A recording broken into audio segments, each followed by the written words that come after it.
Good morning. Welcome to Wednesday morning, the 19th of January today. Our devotion this morning is entitled, When Did We See You? And it is from Matthew 25, verses 31 through 46. The lyrics of this song are Michael Card and again co-written with Scott Rowley. When he comes in glory with his holy ones to separate the nations and call us one by one, come, you child of God, the kingdom is at hand. The inheritance I've held for you is now the promised land. For I was hungry, lost, and tired, a stranger, all alone, in a cold, dark prison cell, no place to call my own. When did we see you among the least of these? For when you gave a stranger love, you gave it all to me. He divides the people like darkness from light. The goats and sheep are kept apart, as his left is from his right. Away from me you'll go, no kingdom, only fire, without my presence and my love to quench your deep desire. When did we see you among the least of these? For when you did not give your love, you did not give to me. For when you did not give your love, you did not give to me. This teaching comes at the other end of the ministry of Jesus, only a few days before the final Passover. For the most part, we have only a rough idea of the settings of his Galilean teachings. They take place on a remote hillside or somewhere beside the lake. At most, we know the name of the vicinity or perhaps the town Jesus is in. But in Jerusalem, we can usually pinpoint his location, be it Solomon's colonnade or the steps on the southern side of the Temple Mount. The Matthew 25, 31 through 46 teaching is no exception. In Matthew 24, 3, we read that Jesus is sitting on the Mount of Olives. And what is most significant about this location is the view. To the west on the Temple Mount stands what would have been one of the seven wonders of the world if it had been around at the time when Herodotus made his famous list.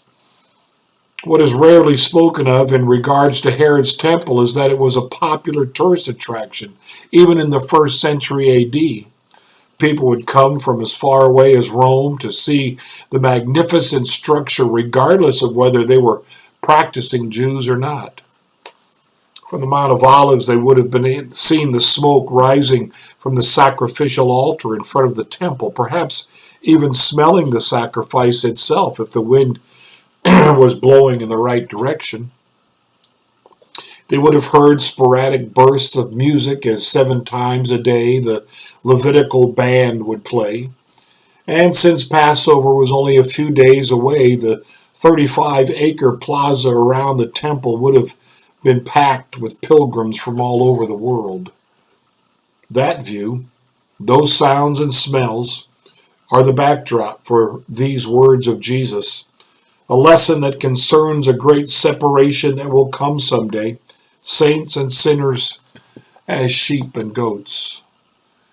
The teaching is found in Matthew's final block of the 5 collections of the sayings of Jesus. This story, the division between the sheep and the goats, is presented as Jesus' last lesson in Matthew's gospel. Given the life situation of his first readers, it takes on a whole new significance. When we remember Matthew's gospel is written to Jewish believers in Jesus who are being excluded from the community because of their newfound faith, we will hear a new tone of hope in this unique story that perhaps we have never heard before. If you and perhaps even your family had been kicked out of the synagogue because of your belief in the Messiah, Jesus, how would you have received this message of the separation of the sheep and goats? What I find most intriguing about this parable is the fact that both groups, the sheep as well as the goats, are confused. One group has neglected to do what they should have done and remains unaware, while the other group did precisely what they should have done and yet also remains clueless. Both groups had been confronted with the poor in various states of distress. They had both encountered people who were hungry and thirsty, who were strangers, who were sick, homeless, in prison, and even naked. The group on the right side, the sheep, intuitively acted out of kindness and fed and watered and healed and clothed and provided homes for the needy. Jesus, represented by the king in the story, responds to their confused question, "When did we see you?" with the surprising answer that whenever they were caring for the poor, it was really Jesus the King they were ministering to. To those on the left, the goats, Jesus pronounces a parallel yet negative version of what he'd said to the sheep. This group on the left side is also confused, yet for the precisely opposite reason. They had failed to care for the poor in every imaginable dimension. They had not fed or clothed or housed or visited anyone. Apparently, they'd been presented with the same group of naked, homeless poor as the group standing on the right side, yet they did nothing. Once again, Jesus radically identifies with the poor when he says, "I was hungry. I was thirsty." Then comes the surprising twist. In neglecting the poor, it was in fact Jesus the King they were neglecting. The final moment of separation occurs in verse 46. The group on the left, the goats, will be driven to eternal punishment, while the group on the right, the sheep, will be ushered into eternal life. If you and I were part of Matthew's original audience, if we were being excluded from the synagogue and being kicked out of Jewish life, we might be tempted to become so concerned about our own lives that we might forget the poor and the needy with whom Jesus stands in radical solidarity. Perhaps Matthew had this in mind when he remembered these words of Jesus. They are unique to Matthew's gospel. Only he seems to have remembered this parable of Jesus as he was collecting the logia, or sayings of Jesus, that Papias tells us he recorded in the middle of the 2nd century A.D.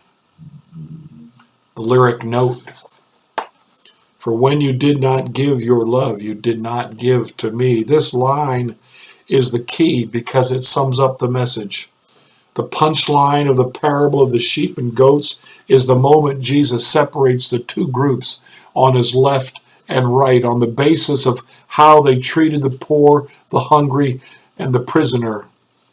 The powerful twist of his story is when he radically identifies himself with those three suffering groups: the poor, the hungry, the prisoner. The goal of the lyric is to capture the power of that pivotal moment.